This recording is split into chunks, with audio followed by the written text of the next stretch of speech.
Hello, my fellow readers. Today I'm going to be talking about I Want to Be a Wall, which is a new manga series available from Yen Press. It's in like the larger format too. I don't know if you can tell. But I was drawn into the main premise of this series. It's by Honami Shirono, who I've never, I don't believe, read anything from. But the quick synopsis, which is what drew me in, is any love story aficionado will say that the key to a successful couple is intense desire for one another. But what if the characters in question are an asexual woman with a passion for boys' love stories and a gay man whose heart forever belongs to his oblivious childhood friend? Although romance will never be in the cards for newlyweds, Yuriko and Gakurota, the bond blossoming between them promises to be a wonderful relationship, the likes of which the likes of which neither has ever experienced before. There we go. So, yeah, that's such a different premise for the story. So we're dealing with an asexual main character.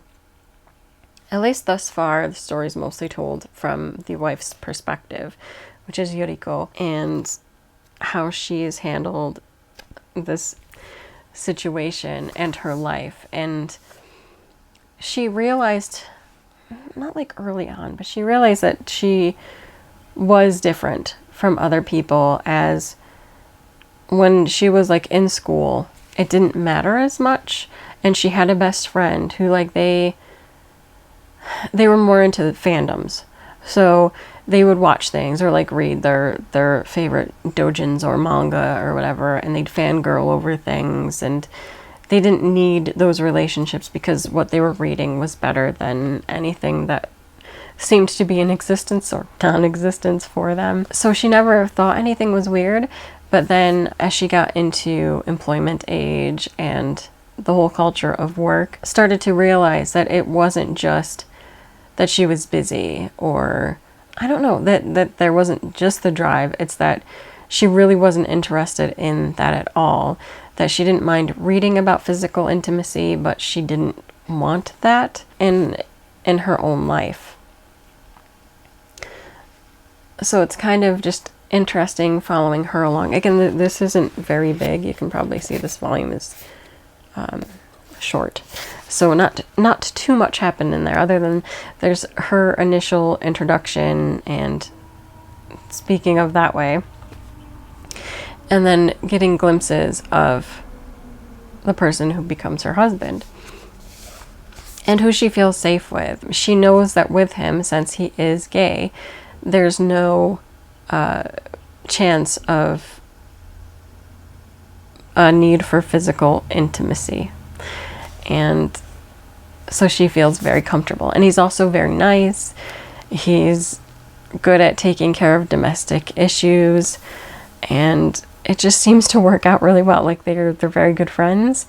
It's better culturally. They don't have to worry like now they won't stand out. Now we can get into other issues about how they should be able to live however they want to. And yes, maybe so.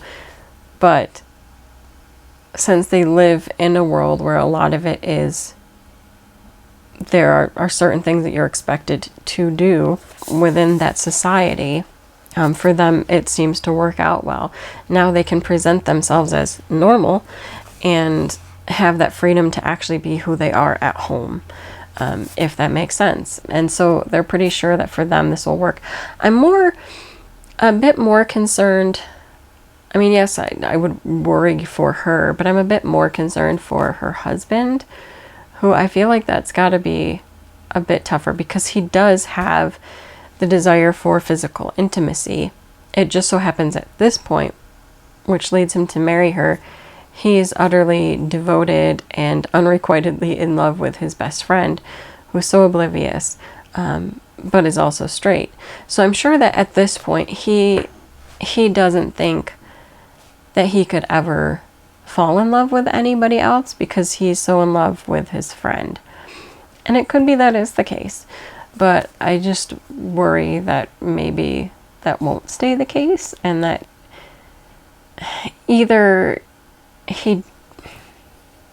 won't allow himself to like open himself up to other relationships, or it'll turn bad and he will, and then there's a whole breakup of the relationships, which I'm sure would be fine as well, because people get divorced.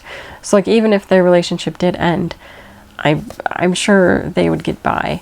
But at this stage it's hard too, because they are developing as friends. I don't know. I also kind of like, okay, I get it on some level, because on some level, because she is a fan of boys love stories. I feel uncomfortable with this, because she is a fan of boys love stories. There's a lot of where she kind of views the husband in certain ways, if that makes sense. Like, she likes to see his reactions over his best friend, if that makes sense. Like, she likes to watch their interaction. I don't know. I'm a bit uncomfortable with that. Like, is there kind of like a using thing there? Like, listen, I think boys love stories are sweet. And I think anybody should be allowed to have a relationship with whomever, within legal boundaries.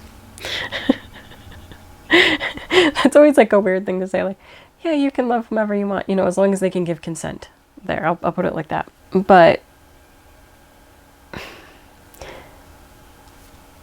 in so saying that I can be a fan of those stories, I don't look to real people to get fulfillment of those stories, if that makes sense. I think that that's a very dangerous line to cross. Real people are real people. Like, people can get married, and I think that's sweet. But I'm not looking at that as some like over-romanticized fulfillment of my wishes. Like, that's weird. Real people have their own thoughts and emotions, and nobody should use them for their own gratification. That's just weird. So, yeah.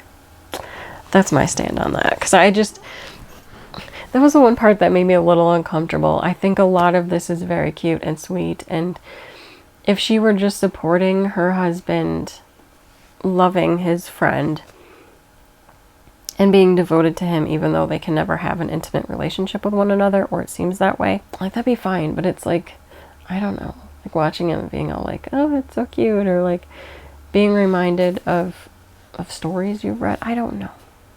Do you know what I'm saying? I don't know. It doesn't vibe well with me.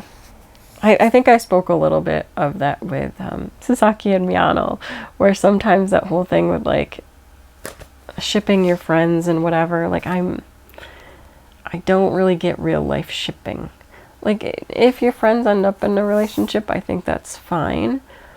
But there can be dangers in shipping real people, and there can be emotions and people that get hurt. And this happens with celebrities and internet personalities as well. And I think it's just messy, and I don't like it. Like, shipping fictional characters, okay, they're fictional. Who cares? It doesn't, like, that doesn't matter. But I think when it crosses the line to real people, it gets ick for me. And so even reading about that in fictional tales is kind of ick for me, if that makes sense.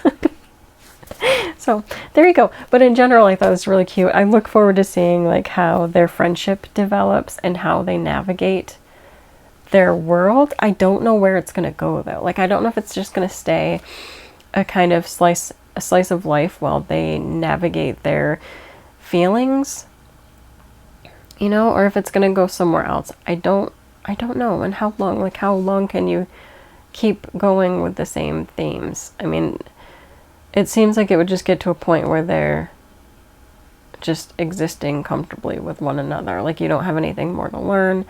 And like I said, the only other thing that could happen is if the husband is able to find a fulfilling relationship. And then what would happen there? Would they break up? What would happen? I guess that's my question, because she obviously does not want that. She doesn't mind having like a friend or a partner in the sense that somebody's there to talk with and whatever, but she doesn't want that physical intimacy. So what would happen with her? I don't know. But yeah, I'll continue on for now and see what happens. If you're at all interested in seeing a different kind of story, yay, we like different kind of stories. You can pick up I Want to Be a Wall. I thought it was good. Look forward to see what happens, where this goes. That's it for this video. Until next time. Bye.